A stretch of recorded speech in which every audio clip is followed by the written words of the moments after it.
Assalamualaikum warahmatullahi wabarakatuh. Salam sejahtera bagi kita semua. Yang saya hormati Ketua KWI, Monsinyur, Ketua Pemuda Katolik yang baru saja dilantik, Mas Gusma, Bapak Ibu, para tokoh-tokoh agama, tokoh-tokoh gereja, para romo yang hadir pada malam hari ini.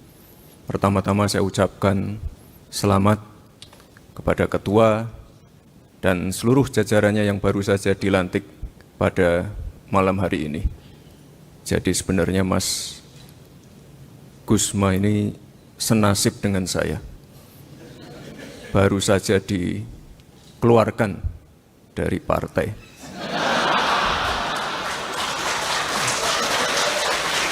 Tapi Bapak Ibu,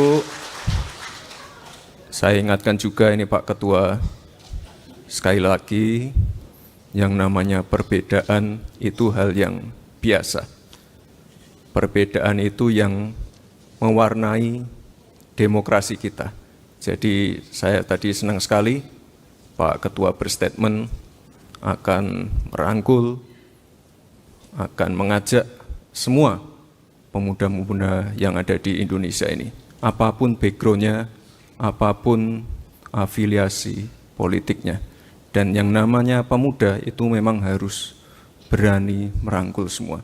Download Tribun X sekarang, menghadirkan lokal menjadi Indonesia.